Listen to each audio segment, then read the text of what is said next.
இன்னைக்கு என்ன செய்ய போகிறோன்னா ஒயிட் குஸ்கா பண்ண போகிறோம். ஒரு முஸ்லீம் ஸ்டைலில் செய்ய போகிறோம். நான் பாஸ்மதி அரிசியில் செய்யலை, நம்ம வீட்டு அரிசியில் தான். எல்லாராலையுமே பாஸ்மதி அரிசியில் செய்ய முடியாதுங்கள. ஸோ இன்றைக்கி வீட்டு அரிசியில் நம்ம செஞ்சு பார்க்கலாம். அதுக்கு ஒரு குக்கரில் எண்ணெய் ஊற்றிருக்கேன், கொஞ்சம் நெய் ஊற்றிருக்கேன். அதுக்கு என்னென்ன தேவைன்னு பார்த்துக்கலாம். இப்போது இதுக்கு ஸ்பைசஸ் எடுத்து வச்சுருக்கேன். 2 பிரியாணி இலை, பட்டை, லவங்கம், ஸ்டார் பூ, கல்பாசி எடுத்து வச்சுருக்கேன். வெங்காயம் ஸ்லைஸ் பண்ணியிருக்கேன். இதுக்கு ஒரு பெரிய தக்காளி மட்டும் கட் பண்ணி வச்சுருக்கேன். பச்சை மிளகா, முந்திரி. இப்போது எப்படி தாளிக்கிறதுன்னு பார்த்துக்கலாம். இப்போது நம்ம அந்த ஸ்பைசஸ் எல்லாம் போட்டாச்சு. வெங்காயம் போட்டு வெங்காயம் நல்லா கொஞ்சம் கோல்டன் ப்ரௌனில் வரணும். அதுதான் இந்த குஸ்காவுக்கு டேஸ்ட்டு கொடுக்க போகிறது. நல்லா வதக்கிக்கலாம்.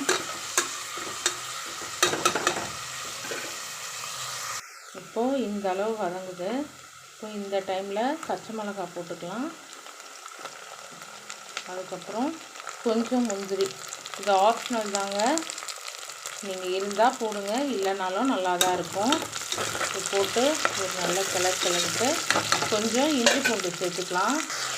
இப்போது இஞ்சி பூண்டு போட்டாச்சு, புதினா கொத்தமல்லி போட்டாச்சு. இது கொஞ்சம் நல்லா சுருண்டு வரட்டும்.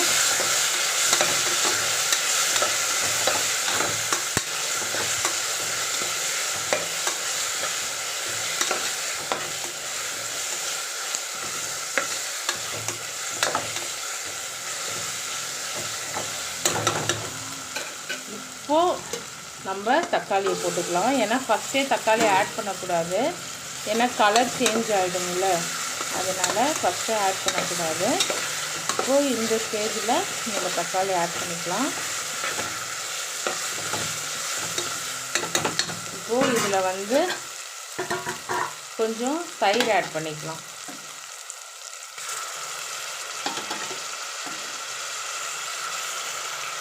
கொஞ்சமாக புளிக்காமல் நீங்கள் தயிர் ஆட் பண்ணுறீங்க அப்படின்னா லாஸ்ட்டாக கொஞ்சம் லெமன் ஜூஸ் கொஞ்சம் ஆட் பண்ணிங்க. புளித்த தயிராக இருந்தால் வேண்டாம்.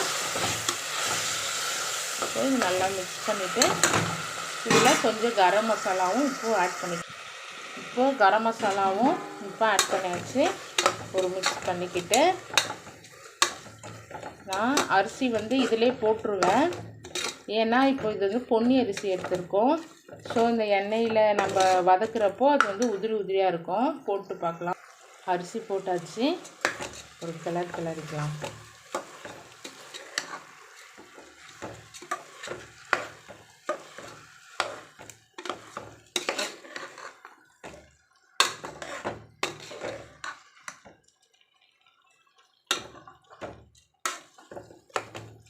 இப்போது நான் இந்த கப்பால் 2 கப்பு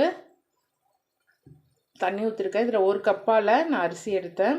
1க்கு 2, ஏன்னா இது பொன்னி அரிசினால். இதுவே நீங்கள் பாஸ்மதி சீரக சம்பானா 1க்கு 1.5 ஊற்றினா போதும்.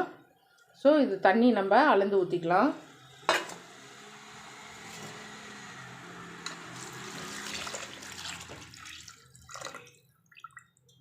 நம்ம தண்ணி அளந்து ஊற்றியாச்சு.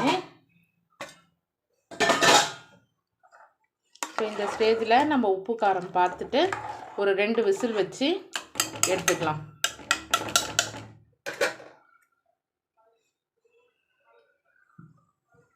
விசில் போட்டாச்சு. விசில் போட்டு இப்போ ஒரு 2 விசில் வச்சு நம்ம இறக்கிக்கலாம். விசில் அடங்கிடுச்சு. விசில் போயிட்ட பிறகு நம்ம ஓப்பன் பண்ணி பார்க்கலாம்.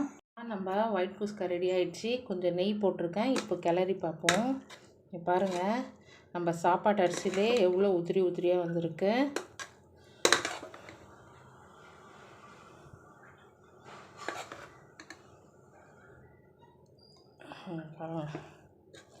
எவ்வளோ நல்லா வந்திருக்கு பாருங்கள்.